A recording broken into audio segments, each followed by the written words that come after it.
Um, good evening, everyone. I hope you're all well and that you will enjoy the coming Christmas holidays. I'm just coming from work, so I hope that I appear well organized. Um, well, today I want to talk to you about something very important. That important thing is the concept of global citizenship. According to the UN, global citizenship is the sense of belonging to a broader community that transcends national, ethnic, racial, and religious boundaries and shares a common set of values, principles, and aspirations. But the question is, what does this really mean? To me, being a global citizen means recognizing that we are all connected, regardless where we come from or what we believe in. It means understanding that the actions we take have an impact on people and communities around the world. As Mahatma Gandhi once said, the welfare of the world depends on the welfare of the individual. This quote reminds us that the well being of humanity is intertwined and that we all have a responsibility toward each other. One way that we can demonstrate global citizenship is by being informed and engaged with global issues. We can educate ourselves about the challenges facing our planet and take action to make a positive difference. In the words of Albert Einstein, the world will not be destroyed by those who do evil, but by those who watch them without doing anything. We cannot afford to stand idly by while injustices and environmental degradation occur. It is our duty, our utmost duty, to speak out and take action when we see something that is wrong. But global citizenship is not just about speaking out and taking action. It's also about empathy and compassion. As Martin Luther King Jr. said, injustice anywhere is a threat to justice everywhere. When we see someone suffering, it is our responsibility to reach out and help, regardless of where they are or what they believe in. To conclude, global citizenship is about being a responsible and engaged member of the global community. It is about recognizing that we are all connected and that our actions have an impact on others. It is about taking action to address global challenges and showing empathy and compassion towards others. Let us all strive to be a global citizen and work towards a better world for all. I hope you found this speech well. Now I will come to the other part of my presentation, but I will first have a sip of water.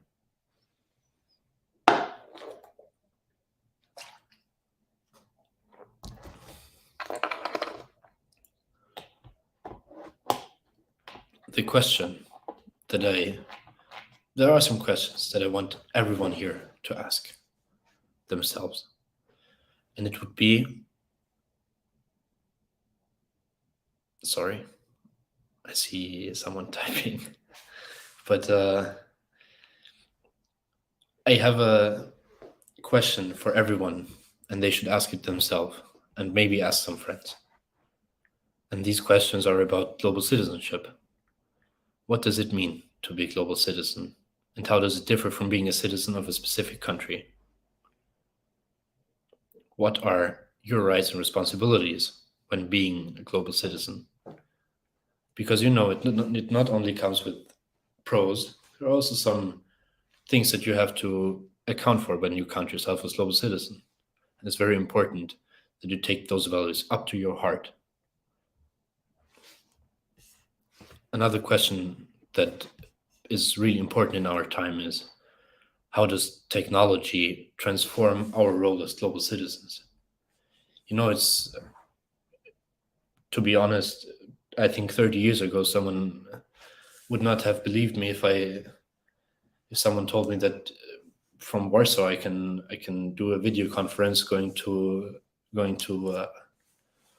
Indonesia, which is absolutely fantastic.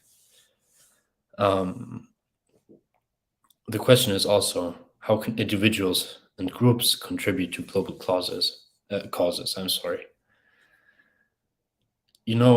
we see something in this era of technology with Elon Musk that is current events at the moment, but it's still a question that is important for us all. How do we want technological companies to be ruled?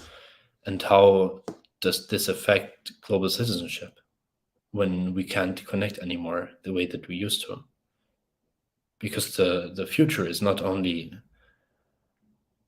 nice.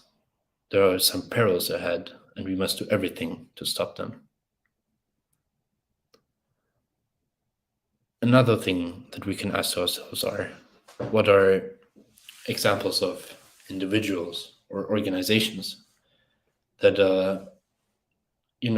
come to help global citizenship? Yesterday, I read about the country of Costa Rica and the country of Sweden that do a lot to promote global citizenship, while my government, the Austrian government, is not doing a lot.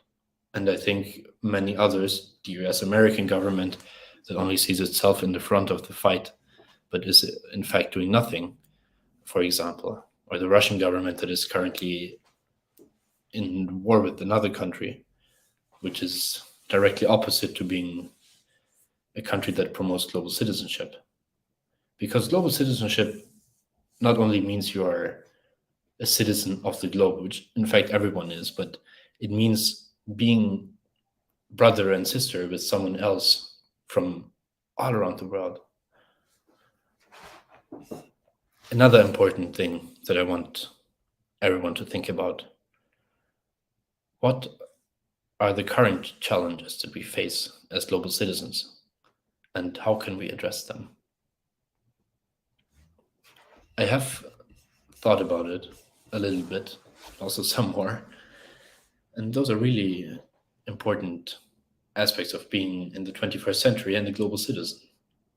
Because I think 5 years ago or 3 years ago, it was easier being a global citizen than it was now. 3 years ago, everyone was on the internet during the COVID pandemic, at least in first world countries. And now everyone is just doing their own thing, and nationality is rising again. And the interconnected world, as we know it, is on the decline, which is something that is very, it's disturbing to see that the brotherhood we had 3 years ago is not there anymore.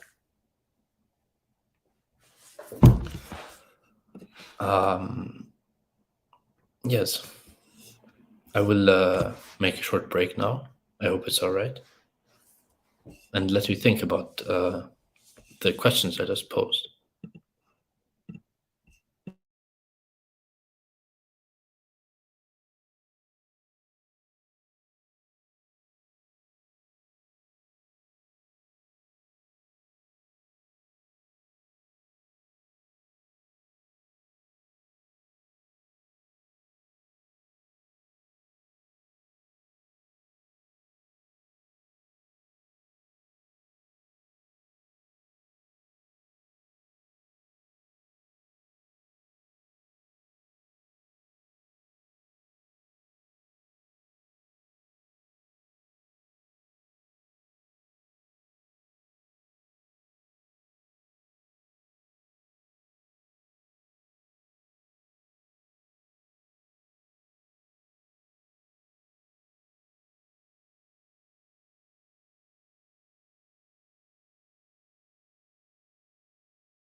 Well, I just saw a comment from Abuzar Ghaffari. Well, being a global citizen is about understanding other cultures. That is a valid point. What I think about this is that we still have to adhere to values that are common in every culture, or at least value the human life. What I'm working at the moment is the Museum of Polish Jews, and the Nazis in the 1940s and in the 1930s already did horrible things in Poland, and what resulted of this was the Second World War, and also uh, after the building of the United Nations. And the framework that was built back then is still something I think it needs updates, but adhering to every value of human life, and that no life is worth more than any other, regardless of the culture that the person is living in, is very important. But you're right, being a global citizen is 100% about understanding other cultures, as long as they value human life in a way that is not dangerous to human life.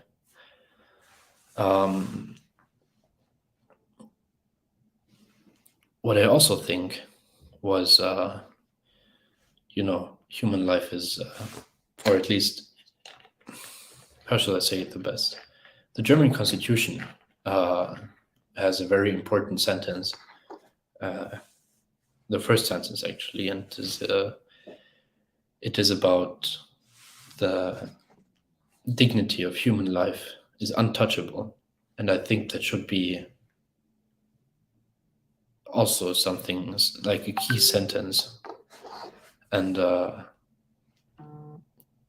would be a key sentence for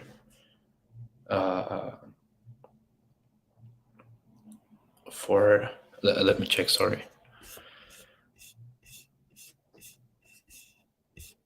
Would be a key sentence for being interconnected with the world, and at the same time adhering to human preciousness.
Hi. Hi, Miles. How are you? I'm very good, thank you. How are you? I'm good. Well, I have a question. Sorry? I have a question about global citizenship. Yes? Uh, what does global citizenship mean for you? You mean personally? Well, it's a complicated question, but there is no simple answer. But I think I have already said so in a way that being a global citizen means being there for, or at least making sure that your actions don't harm other people, no matter if you know them or not, and even if they're around the world, somewhere at the other side of the continent or even around the globe, uh, taking action that would not harm them. I think that can be done via a thought process that would make sure that the way that you do things is positive for everyone.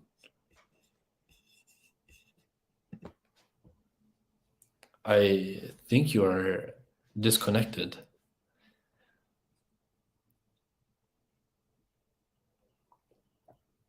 but yes. So global citizenship would be, for me,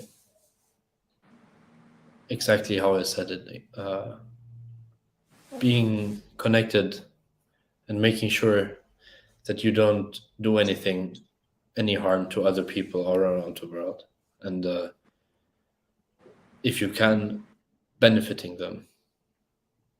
Okay, um, I would like to ask you, in what ways we can promote a global citizenship in a small community or in a small level? Well, this is also a difficult question, but I think it would be things that we are doing at the moment. For example, I'm. It makes me very happy, to be honest, to be here and talk to you about this, and it's really a great opportunity. So I think uh, being a global citizen now in this, and how to be a global citizen, what you can do yourself is being active, showing not only the problems of your nation, of your culture, but also trying to help other cultures and other people all around the world with their issues. Solidarity with everyone. Yeah, yeah, yeah, you're right about that. And what do you think? What do you see the future of global citizenship? I think, well, this is a hard question. It's a really hard question because it depends on the way the world will go. But I think um, the way the world will develop is that there will be a smaller part of the world that will see themselves as global citizens. But those global citizens that are left, they will be more active and they will uh, try to understand more each other. And I think what we will see is a decline of global citizenship, but more interconnectedness between these global citizens. Uh, right. Um, for me, I'm an ordinary person. So for an ordinary person, what I can start from now to be a good person and to be involved in a global citizenship, like if I just started from now and I wanted to be like, yeah, to benefit other. So what, like, is your suggestion from me is new startup. Well, I would recommend joining the Conscientization movement. Okay. In other words, go to your local youth organization or to your local organization that looks to help other people, and even around the world, and just ask them what you can do and how you can involve yourself. Be active on social media and spread the word about how you can help other people. Yeah, very true. For sure, I would do that. Is I'm a psychologist, so Yes, and I love to do, but until now I didn't got a good opportunity to uh, benefit others globally. I'm doing some community projects in my area. Actually, I'm from Pakistan, but I want it to be. I want it to benefit, not just as you said before, like um, not to our country, to everyone, to give benefit. exactly. Yeah. So conscientization moment and joining organization in our local community. Uh, yeah. So yeah, true. Yes, no, it's very nice to be here and to talk with you. Do you have any other questions? Uh, Let me think first. I think I would ask is you the way you talk. It's quite professional. I love that, and the way you answer the question. So I would like to ask about your experience and journey. I think it's a bit personal question, but yeah, I would love to be inspired by you. So if you could just share me your journey and experience, so it would be better. Well, I think I am in the privileged position to say that I was always a global citizen. My mother is from Germany and my father is from Austria, and that Oh, way I've always, I was not. I have always had this view on things that you can see things in two ways. I was born in the United States, so oh, even then I had an even more privileged journey. And when we came back, everyone treated me as if I was some stranger, and it oh, was my even though I felt it was my nationality. So I experienced being a global citizen in the true way. I was on two continents and didn't feel home anywhere as a child, which was not the very best experience. But it passed, and I felt home rather soon than later. But still, I still remember this transition period. And then later on, I was asking myself, well, there are many problems around this world, and many people are suffering, but what can I do? And then I joined a local youth organization, and oh, this was very much a fun time. But I missed the international perspective, and it was just about Austria. And then I went to some youth forums of the United Nations and some other forums. And this is, I think, also where I met Panache. Um, and so far, I think I have had this is the third session with the conscientization movement, and it's been great so far. And I'm happy always to learn new things. And at the moment, to add something more to my journey, at the moment I'm living in Warsaw in Poland. I'm not at home. oh, I'm an Austrian citizen, and I lived in oh, Vienna for the last 12 years. So I now live in Warsaw in Poland, and I'm doing my it's a 10-month internship. at the Museum of the History of Polish Jews. So what we have here, I'm not sure if you know, but 7 or 8 million Ukrainians have joined Poland since the start of the war. Oh, yes, start of the war. True. I understand. And everywhere, you see people, and they are not on the streets, but many people that are just like me and just like you, they have this story to tell about war and being treated unjustly. Oh, And it's really heartbreaking, and it was really a wake-up call for myself. I was in Austria. It's not a very, you could debate it, but a large part of the population is against sanctions of Austria, of Russia. And I really had, when I came here, this was an eye-opening experience because I saw how people suffered. I understand. Yeah, true. Yes. So, what about the people you are try to engage yourself with dead people who are suffer from the Russia war, because it is, I think, also in global citizenship that you could help in with them, to listen to them, Yes. to engage them emotionally. So you are doing something for them, or what? Like, yeah. What are you doing for global citizenship?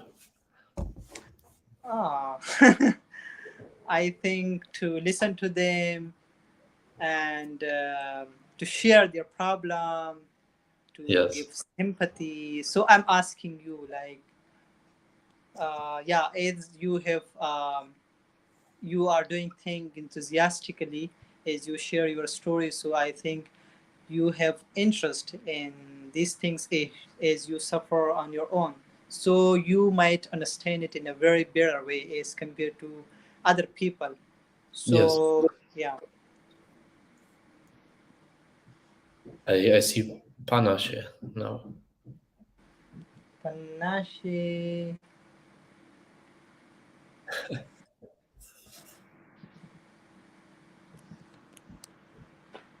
Well,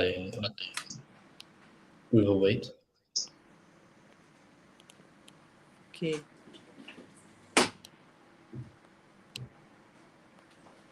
But no, it's been a very interesting experience here. Mhm.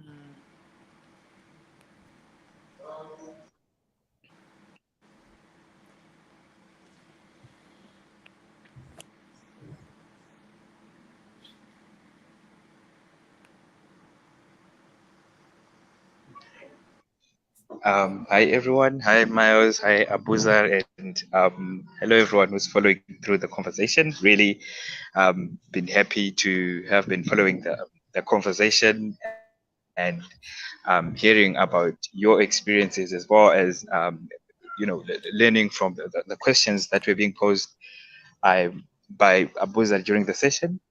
And I'm really happy that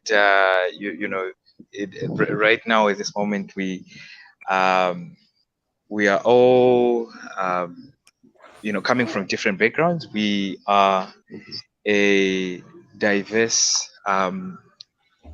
stage on its own, right? If I can put it that way. And so I think an important thing that we can all take away from that conversation is the importance, like you said, as you were sharing, that from your experience when you came back to your home country, you faced all of these different challenges, different reactions, and it really was a challenge, mental, social, emotional challenge, and also on the question of belonging. And so that's where we come to the issue of global citizenship in the context of national citizenship. And so the interesting question always is, when we all rise up to assume this new identity of being global citizens, where does our national identity go? Does it get dissolved? What does national identity really mean? And what does it mean, about, what does it mean for our different cultures? What does it mean for our different backgrounds? How do we come to that stage where we say that we are all now global citizens, coming together? And maybe that you also mentioned one key theme, that the issue of belonging. So this is a question for all of us here. This is a question for you, Miles. This is a question for you, Abuzar. That in what way can we start to, on an individual level? And I think this is one of the things that we're trying to achieve through the conscientization movement, to create a really diverse community that is curious about leveraging diversity. And so my question for all of you is, in what ways can we foster that intercultural understanding on a basic levels? What are the most important things to consider when engaging in intercultural conversations, for example? That is always a great start, right? So I would love to hear your opinions on this. Well, Abuzar, please start. Okay. I think interculture and global citizenship. So I think, as Miles mentioned before, we shouldn't be stick with our country and with our community. We should believe. We should be like, is a global person. We should benefit everywhere without looking to their religion, without looking to their ethnicity, without looking to their background. So I think it would benefit everyone, and it would create harmony in a community and a country and a world, not just in a country or in community. If we do not discriminate, and if we help everyone, every needy person and everyone who are in trouble. So yeah, I think this is what I could say. Miles? Well, yeah, I agree with what Abuzar said, but it's very difficult to distinguish between when to. If you see someone that is being oppressed in a way in another country, but they do not recognize it, what do you do? Do you tell them and affront them, maybe, because they wouldn't realize? Or maybe I'm going too far here, but it's okay, let me explain further by going back. But well, the concept of global citizenship is, for me, or intercultural citizenship is, being interconnected, which means, for me, you see yourself, maybe even in some part, you respect your culture, you respect your identity and where you're from, but you're able to see past that. You're able to see past national boundaries and national, maybe, storytellings, which is here in Europe very prevalent. That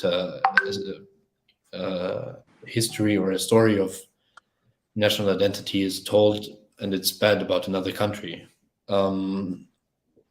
So when you see something in another country that is going wrong, and you tell another person, the person is asking you, why are you telling me this? Is it because you're against the nation, or you want to tell this person that something is wrong? So you tell them, and I really don't know how to articulate it well, but it's a thought that has stuck with me for a long time, because I had conversations with people from Russia, and I told them, well, you know, what's going on with you is not only bad for Ukrainians, but it's also bad for you. The sanctions are hurting you, and your rights are infringed. But those people, they won't listen, because it's a part of their national value, and that asks them to be a global citizen, and they sometimes are even unable to. And you know, knowing when to stop annoying them and just let them be is a very hard process. That's what I meant before. So there is a boundary, but before that boundary, we should try everything to pursue everyone to be a global citizen. True, very true. I understand. Yeah. Thank you for sharing, Abuza, and thank you for sharing, Miles. You really pointed to, you know, a few things that are really essential when, you know, talking about this global citizenship. For example, you mentioned that at one point, you know, you're engaging with in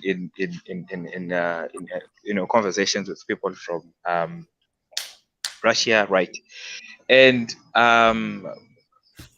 what I would just like to, you know, to share is that perhaps the most important thing, you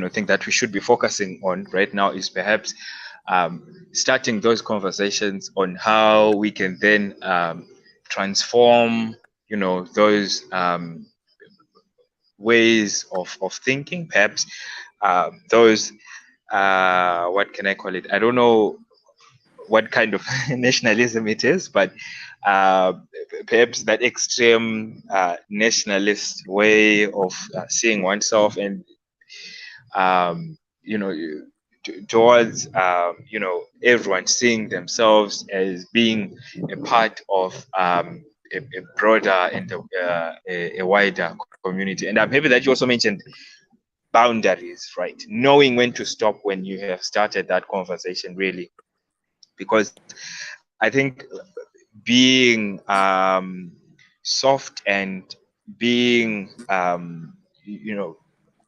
compassionate, right, as you are engaging in that conversation, and showing really that this is not an idea that you are imposing, but this is something that is of benefit to everyone, and this is something that is of interest to everyone. And I think one of the most important issues that we can get from this is the importance of global citizenship education, which is one of the things, you know, we are also trying to mainstream that as the conscientization movement. We're also trying to start new work as to how we can promote global citizenship education. But beyond that, I think the most important thing is the individual task that we can, you know, all assign ourselves to, that the message that we can carry to our friends, the message that we can carry to our communities, the message that we can carry to even our families, right? That we need a shift in mindset, you know, an attitude of tolerance and understanding and acceptance. And the most important thing, I think, when dealing with identities at any level, be it national identity, be it cultural identity, right, as we are shifting those attitudes, is making sure that those identities feel recognized, feel valued, and feel that they are important, and feel that they are acknowledged, right? And moving from such a stage to coming to a stage where we say that we are all different and we all have our different value systems, right? And in as much as we have those differences, can we, in what ways can we collaborate? In what ways can we come to a point of mutual understanding, a point of collaboration, a point of cooperation, as we start to, set the tone for a sustainable future for our world, for our communities, right? And global citizen is not really an option right now. If we are to be honest, right, we don't really. It's not really something that is what maybe a want or something, that we say that, okay, if one cultural, if one one group is advocating for global citizenship, it is because they want to get something out of it, or they want to benefit something from that global citizenship. But this is something that is of interest to everyone. Now we have climate change happening, right? We have many other emergencies, many other threats to our communities, to our world, and there is no doubt that that collaboration is of importance. It's something that is urgent, you see. So I just want to hear from you. You guys, you are here and you are in this room. What are the positive steps, the positive individual steps that you think are going to be important, that you think that, that you say that you are going to transfer to others, you are going to share with others, and help contribute towards this, towards this agenda? Because again, this is what, this movement is all about. This is what this movement is trying to be. We are trying to move from the stage of being an organization to being people who can transform lives by being different themselves in that way. So I'd love to hear from your own opinions what you'd like to say as we round up on tonight's session.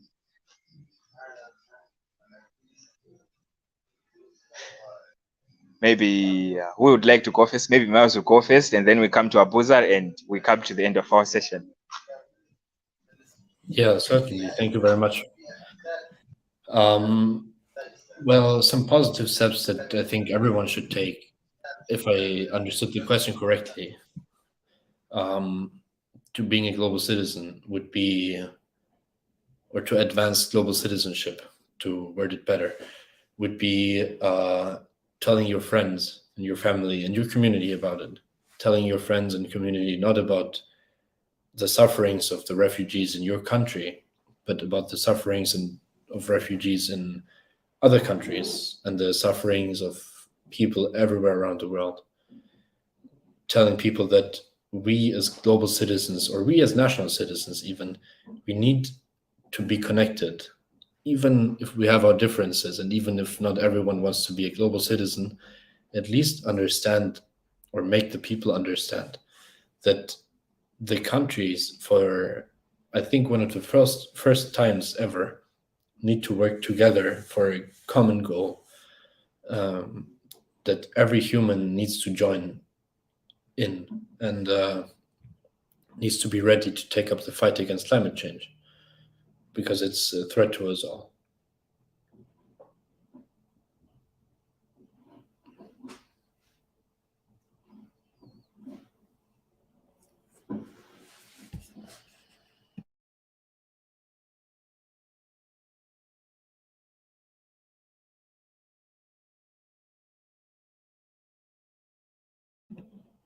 I think Abuzar might be frozen.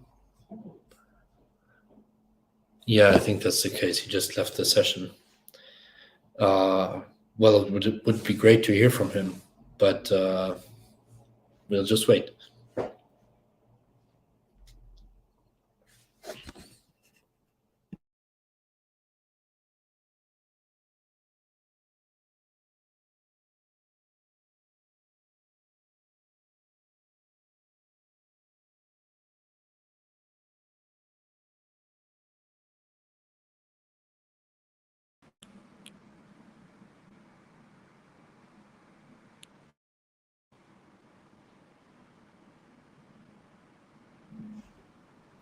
Hi, Abuzar.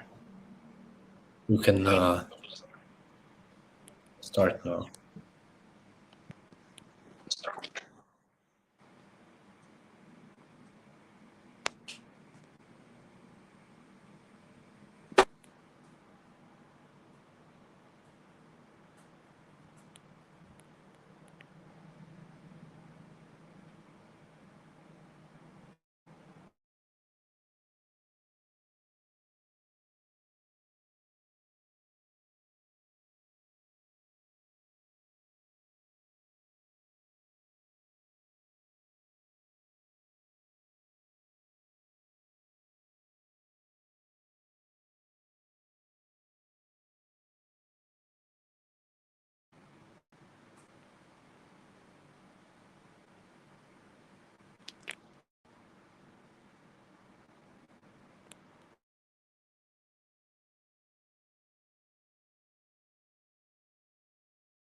Hello,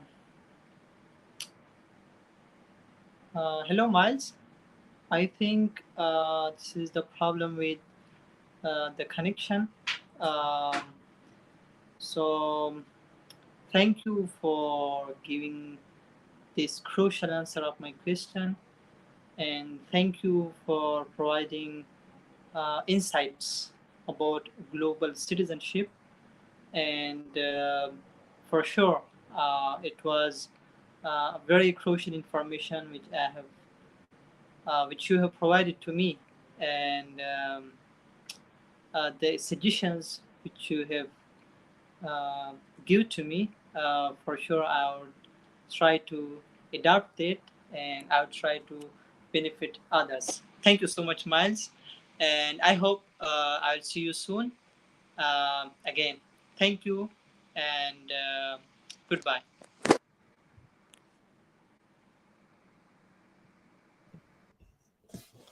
Well, as we move to an end of the session, I would like to express my gratitude. It has been an honor to speak here and to speak to you about this very important topic.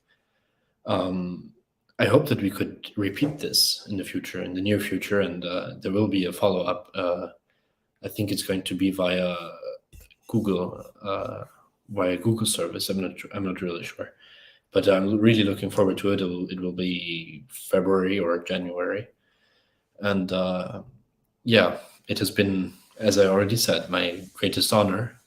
Thank you very much.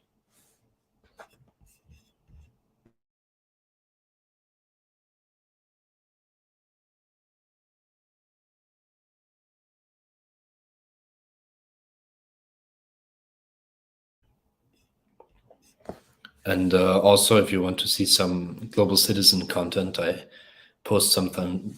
I post every day nearly, but not about global citizenship. Sometimes I do post about global citizenship, but my Instagram would be i.amiles. I am Miles. Yeah. See you and let's connect.